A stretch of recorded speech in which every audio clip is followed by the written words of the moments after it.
Police বাহিনী প্রমাণ করবে যে এই দেশের পুলিশ জনগণের বন্ধু। নির্বাচনে কেউ পক্ষপাতমূলক আচরণ করে নির্বাচনকে কলুষিত করবে কারোর ক্ষমতা নাই। আপনারা যেহেতু এই দেশের সন্তান, আপনারা এই দেশের মানুষকে চিনেন, আপনার আত্মীয় স্বজন বন্ধু বান্ধবকে কী বলতে চায় করতে চায় সবই বুঝেন।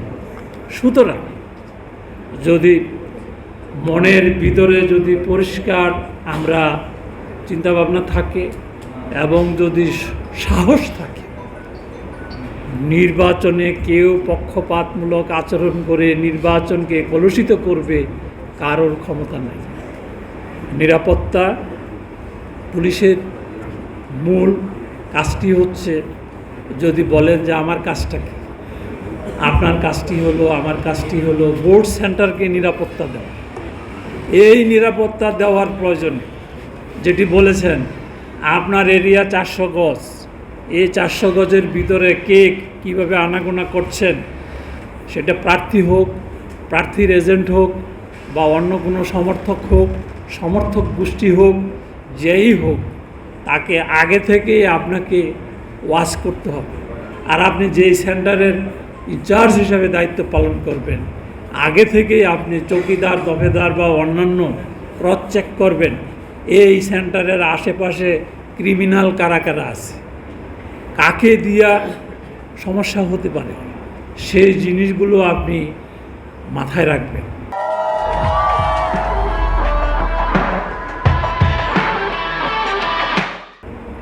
পাশাপাশি আজকে যেই বডি অন ক্যামেরা দেখালেন, সেটি একটা চমৎকার পদ্ধতি।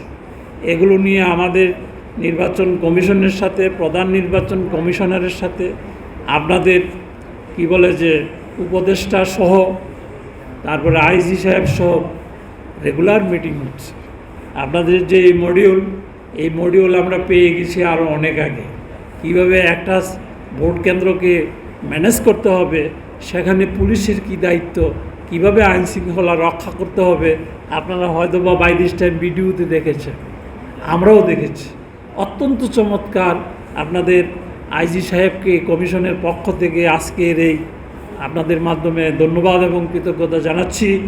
এবং আমাদের বিশ্বাস করি আমরা যে পুলিশ তাদের হৃত গৌরব পুনরুদ্ধারের জন্য যেই পদ্ধতি এবং প্রক্রিয়া গ্রহণ করেছেন, অবশ্যই পুলিশ বাহিনী প্রমাণ করবে যে এই দেশের পুলিশ জনগণের বন্ধু। আমি কথা বাড়াবো না। আমি যদি সারাদিন আপনাদের সাথে থাকতে পারতাম, আমার আত্মা শান্তি পেত।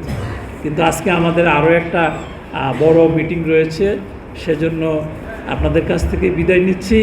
আপনাদের যে কোনো পর্যায়ের যে কোনো বিষয়ে কোনো কোয়েরি থাকলে সরাসরি আপনাদের কর্তৃপক্ষের মাধ্যমে কমিশনকে জিজ্ঞেস করবেন। কোনো সন্দেহের অবকাশ নাই। কমিশনের প্রতিজ্ঞা একটা ভালো নির্বাচন। জনগণ চায় একটা অবাধ, সুষ্ঠু, নিরপেক্ষ নির্বাচন। সেই কাজে আমরা সবাই অংশীদার হব, এই প্রত্যাশা ব্যক্ত করে সবাইকে ধন্যবাদ জানিয়ে আমি আমার বক্তব্য শেষ করছি। আসসালামু আলাইকুম।